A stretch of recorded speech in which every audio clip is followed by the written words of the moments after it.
भोले बाबा ने अपनी आंखें नहीं खोली। तो कामदेव सोचने लगा एक उपाय तो फेल हो गया, अब क्या किया जाए। दूसरा करने लगा। अपनी पत्नी रति से कहा, रति तुम नाचो और गाओ। भोले बाबा के ऊपर चुनरिया लहरा। गंधर्वों से कहा तुम बाजे बजाओ। तो अप्सराएं नाचने गाने लगी, गंधर्व बाजे बजाने लगे। कामदेव विचार कर रहा है संगीत की घोर धुन सुनकर के भोले बाबा आंखें खोल रहे। तो कामने बहा जाते जाते और सारी माया दिखलाई।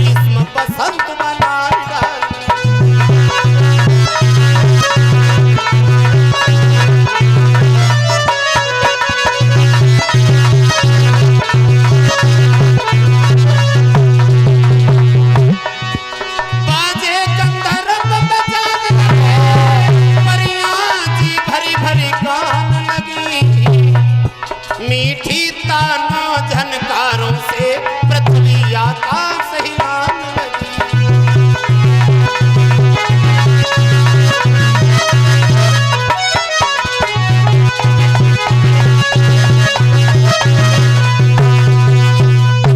अप्सराएं नाचने गाने लगती है, गंधर्व बाजे बजाने लगते। उस संगीत की घोर धुन सुन करके पृथ्वी और आकाश तक झूमने लगे। लेकिन भोले बाबा ने आंखें नहीं खोली। और जब आंखें नहीं खोली तो कामदेव विचार करने लगा हमारा दूसरा उपाय भी फेल हो गया। तो अपनी पत्नी रति से कहता है, रति तुम धनुष बन जाओ। उस पर हम कुसुम बाण रख के भोले बाबा की समाधि में बाण साध रहे, तब तो शंकर जी आंखें खोल सकते हैं, अन्यथा ऐसे आंखें नहीं खोलेंगे। तो रति धनुष बन गई।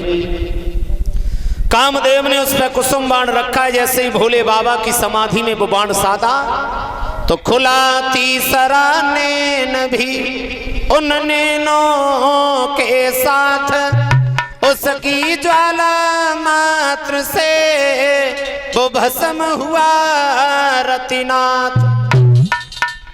जैसे ही वो बाण शंकर जी के लगा, समाधि तो खुल गई, लेकिन दोनों नेत्रों के साथ साथ शंकर जी का एक तीसरा नेत्र भी खुला है। उससे वो अग्नि उत्पन्न हुई। कामदेव जल करके भस्म हो गया। कामदेव जला, रति रोने लगी। तो भोले बाबा उन्हें समझाते हैं, रति रो नहीं, अब जो होना था वो तो हो ही गया। जो तुम रो रही हो तो तुम्हारा तरस हमसे देखा नहीं जाता, इसलिए हम तुम्हारे पति को ये वरदान देते हैं। अभी तो तुम्हारा पति समाज की नजरों में मर चुका है, लेकिन अभी नहीं, अगले युग में तुमसे और तुम्हारे पति से शरीर के साथ मुलाकात होगी, तुम जाओ। रति को समझा बुझा करके वहां से भेजा। तो देवताओं ने चारों तरफ से शंकर जी को घेर लिया। भोले बाबा बड़े दिनों के बाद में आपकी आंखें खुली हैं, और आंखें खुली गई हैं तो आप शादी कर लो। शंकर जी इनकार करते और भोले बाबा विवाह के लिए मना कर रहे हैं। देवता लोग अनुरोध कर रहे हैं कि भोले बाबा शादी तो करनी पड़ेगी। अब यहां से आगे हमारे परम पूजनीय श्री गुरुदेव मंचासीन हैं।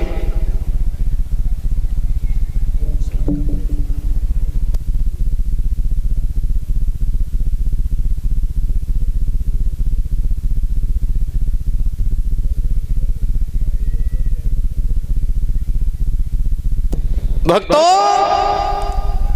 भोले बाबा ने मना किया है, लेकिन देवताओं ने अनुरोध किया है कि शंकर जी विवाह तो करना पड़ेगा। अपने लिए नहीं तो देवताओं के हित में शादी कर लो। तो भोले बाबा कहते हम विवाह करें किनके साथ? जवाब दिया, गिरिजा के साथ। गिरिजा आपसे शादी करने के लिए जंगल में बरसों से तपस्या कर रही है, प्रभु क्या उसे तपस्या का फल नहीं मिलेगा? तो भोले बाबा कहते हैं अगर ऐसी बात है तो हम शादी करने के लिए तैयार हैं, लेकिन गिरिजा को एक बार फिर से पूछे आओ वो गिरिजा हमसे शादी करने को तैयार है या नहीं। तो सप्तर्षि फिर गए और जवाब दिया है, बेटी गिरिजा कितनी बार हमने तुम्हें समझाया कि भोले बाबा से शादी करने का विचार न बनाओ, सुना नहीं तुमने। कामदेव गया शंकर जी की आंखें खुलवाने के लिए, आंखें तो खुल गई, कामदेव जल करके भस्म हो गया कि आप भी तुम शादी शंकर जी से ही करोगी। तो गिरिजा ने जवाब दिया है, कामदेव जल गया हो या तुम मर जाओ, हम विवाह शंकर जी से ही करेंगे। सप्तऋषि कहते हैं, बेटी एक काम करो, तुम घर पे जाओ और भोले बाबा दूल्हा बन के तुम्हारे घर आ रहे, हम तो शंकर जी के ही भेजे हुए आए थे। बोले बुराई क्यों कर रहे थे? तुम्हारी अजमाइश करने के लिए। आप घर पे जाओ, भोले बाबा दूल्हा बन के तुम्हारे घर आ रहे हैं। गिरिजा जब चलने को तैयार होती हैं तो नारद को साथ में भेज दिया कि इनके घर तक इन्हें छोड़ आओ। नारद जी गिरिजा के साथ में गए, हेमांचल से मिले, हैं महाराज आप घर में शादी की तैयारियां करो, भोले बाबा दूल्हा बन के तुम्हारे घर आ रहे हैं। तो हेमांचल उधर शादी की तैयारियों में लग जाते हैं और देवताओं ने आकर के भोले बाबा से कहा, प्रभु क्या बैठे ही रहोगे? बोले क्या करें, दूल्हा नहीं बनना है क्या? शंकर जी कहते बरसों पहले दूल्हा बने थे, अब हमें यह भी नहीं मालूम कि दूल्हा बनने के लिए किन किन चीजों की आवश्यकता पड़ती है। तुम एक काम करो, आप हमें बताते चलो और हम दूल्हा स्वयं ही बनेंगे। देवताओं ने कहा, प्रभु दूल्हा बनना जाता है तो शरीर पे हल्दी लगाई जाती है, हल्दी कहां से लाओ? तो भोले बाबा ने हल्दी के बदले में पूरे शरीर से भस्म लपेट दी। कहो ये कैसी रही? बोले बहुत बढ़िया। जवाब दिया है, प्रभु दूल्हा जब शादी करने को जाता है तो उसके सर पे एक मोहर भी होता है, वो कहां से लाओगे? तो शंकर जी ने कहा, देखो एक बढ़िया वालो सर्प पकड़ो, सर से बांधो, वह को फंसी दो, कद्दो मोर हो गया। देवताओं ने कहा, प्रभु दूल्हा जब शादी करने को जाता है तो उसके शरीर पे हल्दी हो गई, मोर हो गया, कंगन कहां से लाओगे? तो भोले बाबा ने एक पतली सी नागिन पकड़ी, हाथ से बांधी, ऊपर से एक बढ़िया बिच्छू रख लो, एक कंगन हो गया। भोले बाबा दूल्हा बन रहे हैं कैलाश पर्वत पे। नागिनिया सुगर कंगिनिया ही चलो की छटा न्यारी है, ए भूत पिता सबरती है, भोला टूड़े बेल की सवारी है।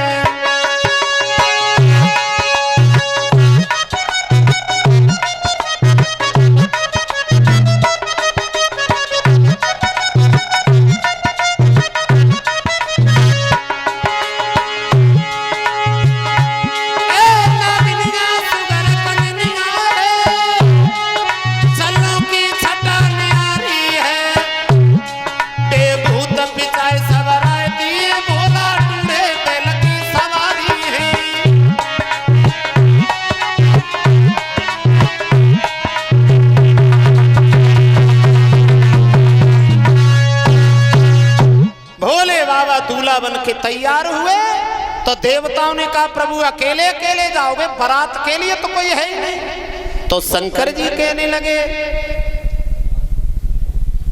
बारात की अगर बात है तो आप चिंता न करो। भोले बाबा ने कैलाश पर्वत पे खड़े होकर के सब भूत प्रेतों को आवाज लगाई, भैया भूत प्रेतों जो भी हमारी आवाज सुन रहे हो, आ जाओ, आज हम शादी करने को जा रहे हैं। तो शंकर जी की आवाज सुनकर के देश को भूत कैलाश पर्वत पे इकट्ठो ही गए। लेकिन भूतों की दशा क्या है? काऊ के सर है तो धड़ नहीं है, वो सर ही बरात में लुढ़कत हो जाए रहा। काऊ के धड़ है, काऊ के बंदर को मुंह है, ऊंट को गलो है, हाथी के पैर है, घोड़ा की पूंछ। भूतों की बारात इकट्ठी हुई और उन्हीं बारात में शुक्र और शनिचर दो छोटे छोटे बच्चों का रूप धारण करके वो भी शामिल हो गए। भोले बाबा नादिया पे सवार होते हैं, वो चले बारात लेकर के।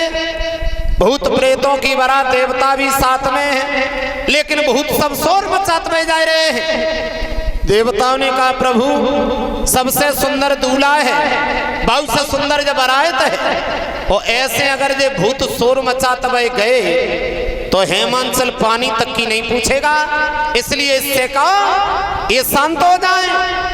तो भोले बाबा ने नादिया से पीछे मुड़ के देखो तो भूत एकदम बिल्कुल शांत हो गए, और जैसे ही आगे को मुंह करो सोई फिर शोर मचाने लगे। भोले बाबा ने फिर पीछे को मुंह करके देखो, सोई भूत एकदम बिल्कुल शांत, और जैसे ही आगे को मुंह करो सोई फिर भूत शोर मचाने लगे। शंकर जी ने सोची अब ये ऐसे नहीं मानेंगे, वैसे नादिया पे आगे को मुंह करके बैठे हते। अब बारात की तरफ मुंह कर लो, नादिया की पूंछ पकड़ लाई, और धीरे धीरे बारात आगे को चली शंकर जी की। अब धीरे धीरे जाई रही रे भोले की बरतिया, होली होली जाई रही रे भोले की बरतिया।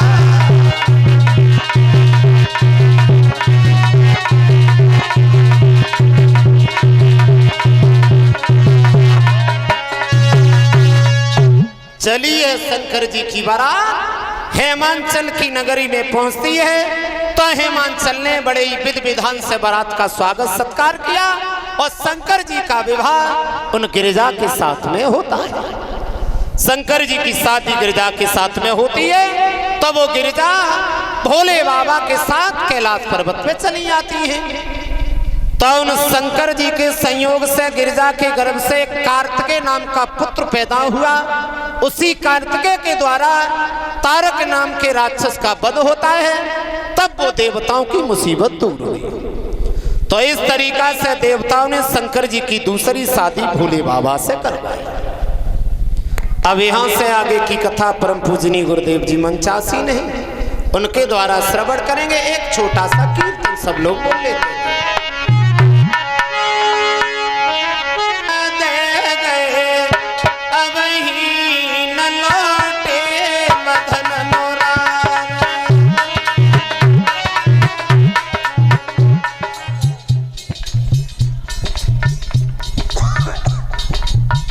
सब लोग बोले भैया धीरे धीरे। कीर्तन अगर ताली बजा करके बोला जाए फिर तो बात ही कुछ अलग है। सब लोग बोलते चले धीरे धीरे। समरिया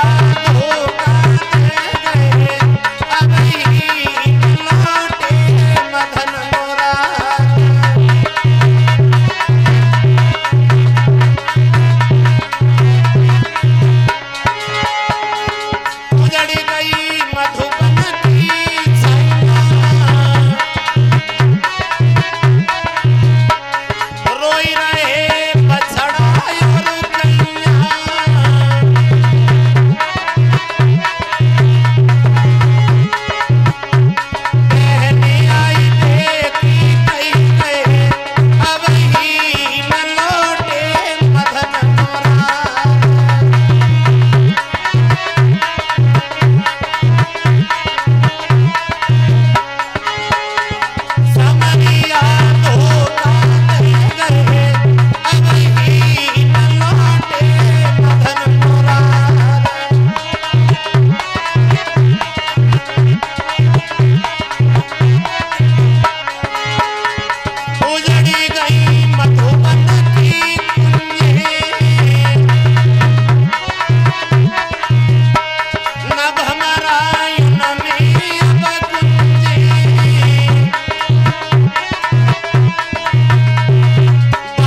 अच्छा है, कोई बात नहीं।